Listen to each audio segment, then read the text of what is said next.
सुप्रभात मेरे प्यारे बच्चों।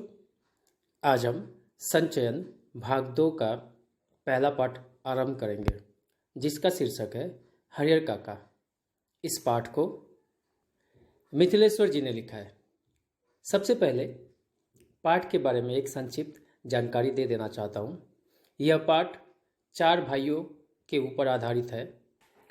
ये चारों भाई का जो पेशा है वह खेती करना है। इनके पास 60 बीघा खेत है। जो हरियर काका है, भाइयों में उनका नंबर दूसरा है। उनकी कोई संतान नहीं है।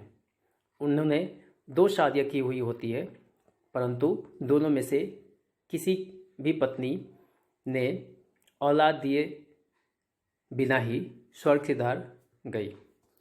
हरियर काका की वर्तमान स्थिति अच्छी नहीं है। वो किसी से बात भी नहीं कर रहे। उनके पीछे यह क्या वजह है, उनकी हालत के जिम्मेदार कौन है, यह सब इस पाठ में हम जानेंगे। तो देर न करते हुए पाठ का आरंभ करते हैं। हरियर काका। हरियर काका के यहाँ से मैं अभी अभी लौटा हूँ। कल भी उनके यहाँ गया था, लेकिन न तो वह कल ही कुछ कह सके और न आज ही। दोनों दिन उनके पास मैं देर तक बैठा रहा, लेकिन उन्होंने कोई बातचीत नहीं की। जब उनकी तबीयत के बारे में पूछा तब उन्होंने सिर उठाकर एक बार मुझे देखा, फिर सिर झुकाया तो दोबारा मेरी ओर नहीं देखा। हालांकि उनकी एक ही नज़र बहुत कुछ कह गई। जिन यंत्रणाओं के बीच वह घिरे थे और जिस मनस्थिति में जी रहे, उसमें आंखें ही बहुत कुछ कह देती है। मुंह खोलने की ज़रूरत नहीं पड़ती। यहाँ लेखक यह कह रहा है कि वह हरियर काका के यहाँ से अभी अभी लौटा है। वह कल भी हरियर काका के यहाँ गया था, लेखक अर्थात मिथिलेश्वर जी। लेकिन हरियर काका ने न कल कुछ कहा और न ही आज ही। वे केवल चुपचाप थे। दोनों दिन ही लेखक उसके पास जाकर, हरियर काका के पास जाकर बहुत देर तक बैठा रहा। उनसे बात करने की कोशिश तक की, लेकिन हरियर काका ने कोई जवाब नहीं दिया। लेखक ने चाहा कि उनकी तबीयत के बारे में भी पूछ लूँ, तो हरियर काका फिर भी जवाब नहीं देते। बस एक बार आंख उठाकर देख लेते हैं और फिर दोबारा उन लेखक की तरफ नहीं देखते। हालांकि जिस स्थिति से वह गुजर रहे हैं, उस स्थिति में मनुष्य मुंह से कुछ नहीं कहता, आंखें ही बहुत कुछ कह देती है। उन्होंने बहुत कुछ कष्ट झेला है, जिनके कारण अब उन्हें बोलने की इच्छा नहीं होती है। हरियर काका की ज़िंदगी से मैं बहुत गहरे से जुड़ा हूँ। अपने गांव में जिन चंद लोगों को मैं सम्मान देता हूँ, उनमें हरियर काका भी एक है। हरियर काका के प्रति मेरी आसक्ति के अनेक व्यवहारिक और वैचारिक कारण हैं। उनमें प्रमुख कारण 2 हैं। एक तो यह कि हरियर काका मेरे पड़ोस में रहते हैं, और दूसरा कारण यह है कि मेरी माँ बताती है, हरियर काका बचपन में मुझे बहुत दुलार करते थे। अपने कंधे पर बैठाकर घुमाया करते थे। एक पिता अपने बच्चों को जितना प्यार करता है, उससे कहीं ज़्यादा प्यार हरियर काका मुझे करते थे। और जब मैं सयाना हुआ, तब मेरी पहली दोस्ती हरियर काका के साथ ही हुई। हरियर काका ने भी जैसे मुझसे दोस्ती के लिए इतनी उम्र तक प्रतीक्षा की थी। माँ बताती है कि मुझसे पहले गांव में किसी अन्य से उनकी इतनी गहरी दोस्ती नहीं हुई थी। वह मुझसे कुछ भी नहीं छिपाते थे, खूब खुलकर बातें करते थे। लेकिन फिलहाल मुझसे भी कुछ कहना उन्होंने बंद कर दिया है। उनकी इस स्थिति ने मुझे चिंतित कर दिया, जैसे कोई नाव बीच मझधार में फंसी हो और उस पर सवार लोग चिल्लाकर अपनी रक्षा न कर सकते हो, क्योंकि उनकी चिल्लाहट दूर तक फैले सागर के बीच उठती गिरती लहरों में विलीन हो जाने के अतिरिक्त कर ही क्या सकती है। मौन होकर जल समाधि लेने के अतिरिक्त कोई दूसरा विकल्प नहीं। लेकिन मन इसे मानने को कतई तैयार नहीं। जीने की लालसा की वजह से बेचैनी और छटपटाहट बढ़ गई हो। कुछ ऐसी स्थिति के बीच हरियर काका घिर गए हैं। इस अनुच्छेद में लेखक यही कह रहा है कि मैं हरियर काका की ज़िंदगी से बहुत गहरे से जुड़ा हुआ हूँ, उनको अच्छी तरह से जानता हूँ और गांव में कुछ गिने चुने लोगों को ही मैं सम्मान करता हूँ। उनमें से एक है हरिहर काका। हरिहर काका के प्रति लेखक के लगाव के दो कारण हैं। पहला ये व्यवहारिक और दूसरा वैचारिक। व्यवहार भी मिलते हैं और विचार भी मिलते हैं।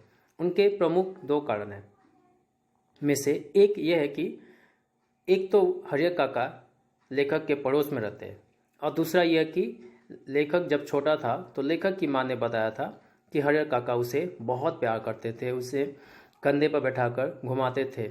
एक पिता जितना अपने बच्चों को प्यार करता है, हरिहर काका उससे भी अधिक लेखक को प्यार करता था। और लेखक जब बड़ा हुआ तो सबसे पहले हरिहर काका से ही उसकी दोस्ती हुई और मानो हरिहर काका ने भी इतने लंबे समय तक लेखक का इंतजार किया था केवल लेखक से दोस्ती करने के लिए।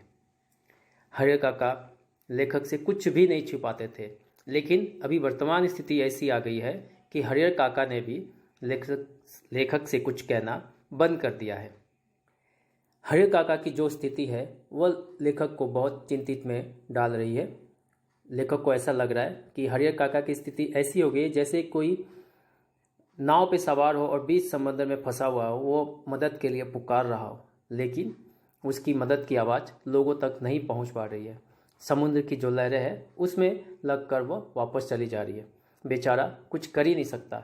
ऐसी स्थिति हरिहर काका की हो गई है कि वे तो उस मझधार से निकलना चाहते हैं, परंतु लोगों तक उनकी आवाज़ नहीं पहुंच पा रही है। वे तकलीफ़ में हैं, दुविधा में हैं। हरिहर काका के बारे में मैं सोचता हूँ तो मुझे लगता है कि वह यह समझ नहीं पा रहे कि कहे तो क्या कहे।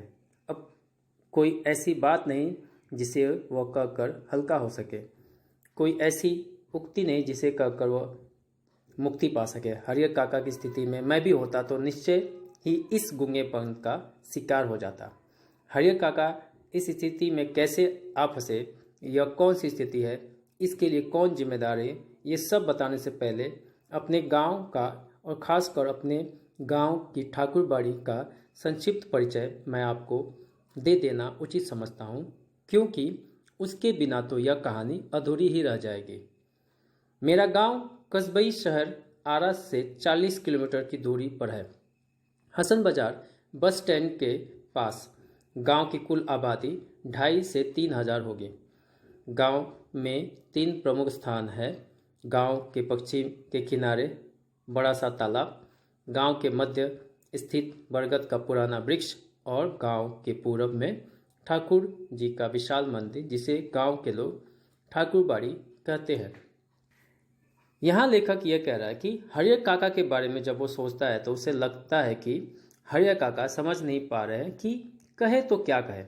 अब ऐसी कोई बात नहीं है जिसको वह कहकर मुझसे हल्का हो सके।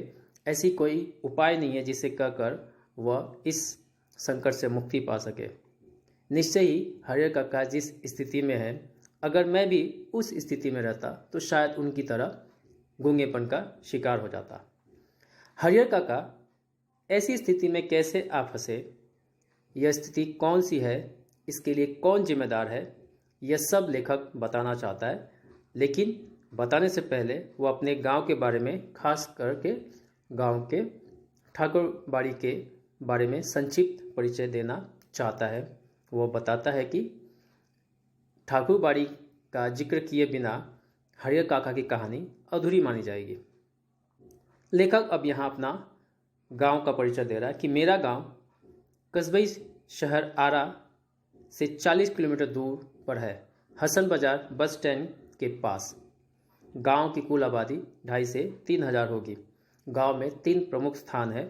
एक है पश्चिम में बड़ा सा तालाब, गांव के बीचों बीच एक बरगद का पुराना पेड़ है और पूरब में ठाकुर जी का विशाल मंदिर है, जिसे गांव के लोग ठाकुरबाड़ी के नाम से जानते हैं या पुकारते हैं। गांव में इस ठाकुरबाड़ी की स्थापना कब हुई, इसकी ठीक ठीक जानकारी किसी को नहीं। इस संबंध में गांव में जो कहानी प्रचलित है वह यह है कि वर्षों पहले यह गांव पूरी तरह बसा भी नहीं था। कहीं से एक संत आकर इस स्थान पर झोपड़ी बना रहने लगे थे। वह सुबह शाम यहाँ के ठाकुर जी की पूजा करते थे। लोगों से मांगकर खा लेते और पूजा पाठ की भावना जागृत करते थे। बाद में लोगों ने चंदा करके यहाँ ठाकुर जी का एक छोटा सा मंदिर बनवा दिया। फिर जैसे जैसे गांव बसता गया और आबादी बढ़ती गई, मंदिर के कलेवर में भी विस्तार होता गया। लोग ठाकुर जी को मनौती मनाते कि पुत्र हो, मुकदमे में विजय हो, लड़की की शादी अच्छे घर में तय हो, लड़के को नौकरी मिल जाए। फिर इसमें जिनको सफलता मिलती वह खुशी से ठाकुर जी पर रुपए, जेवर, अनाज चढ़ाते। अधिक खुशी होती तो ठाकुर जी के नाम अपने खेत का एक छोटा सा टुकड़ा लिख देते। यह परंपरा आज तक जारी है। अधिकांश लोगों को विश्वास है कि उनकी अच्छी फसल होती है तो ठाकुर जी की कृपा से, मुकदमे में उनकी जीत हुई तो ठाकुर जी के चलते, लड़की की शादी इसलिए जल्दी तय हो गई क्योंकि ठाकुर जी को मनौती मनाई गई थी। लोगों के इस विश्वास का ही यह परिणाम है कि गांव की अन्य चीज़ों की तुलना में ठाकुरबाड़ी का विकास 1000 गुना अधिक हुआ। अब तो यह गांव ठाकुरबाड़ी से ही पहचाना जाता है। यह ठाकुरबाड़ी न सिर्फ मेरे गांव की एक बड़ी और विशाल ठाकुरबाड़ी है, बल्कि पूरे इलाके में इसकी जोड़ की दूसरी ठाकुरबाड़ी नहीं। इस अनुच्छेद में लेखक यही कहना चाहता है कि उसके गांव में जो ठाकुरबाड़ी है उसकी स्थापना वो कब बना, इसकी ठीक ठीक जानकारी किसी के पास नहीं है। कोई नहीं जानता कि कब बना था। बस इसके बारे में जो कहानी है, जो वहाँ के लोग कहते हैं, उसके बारे में लेखक जिक्र कर रहा है कि सालों पहले जब यह गांव पूरी तरह से बसा भी नहीं था, लोग रहते भी नहीं थे ठीक से, तब कहीं से आकर एक संत यहाँ पर झोपड़ी बनाकर रहने लगे थे। वे संत सुबह शाम यहाँ पर ठाकुर जी की पूजा करते, लोगों से भीख मांगकर वो खा लेते थे और पूजा पाठ की भावना लोगों के अंदर जगाते थे।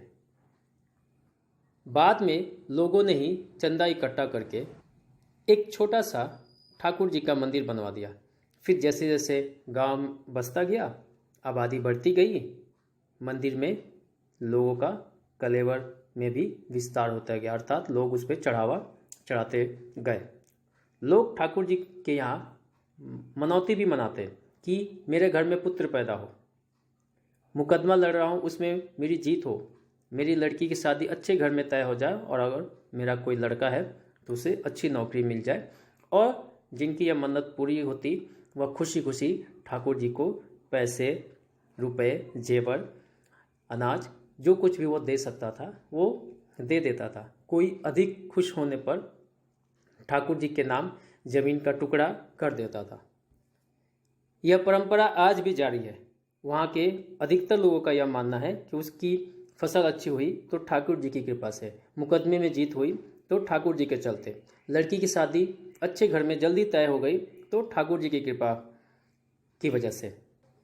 लोगों के इसी विश्वास का नतीजा यह हुआ कि गांव की तुलना में ठाकुरबाड़ी की जो वृद्धि है या जो विकास है वह 1000 गुना तेजी से हुआ है। अब तो हालत ऐसी हो गई है कि ये ठाकुरबाड़ी इतना बड़ा हो गया कि हमारा गांव ठाकुरबाड़ी के नाम से अब जाना जाता है। मेरे प्यारे बच्चों, आज की कक्षा में इतना ही। धन्यवाद। सबका दिन शुभ हो।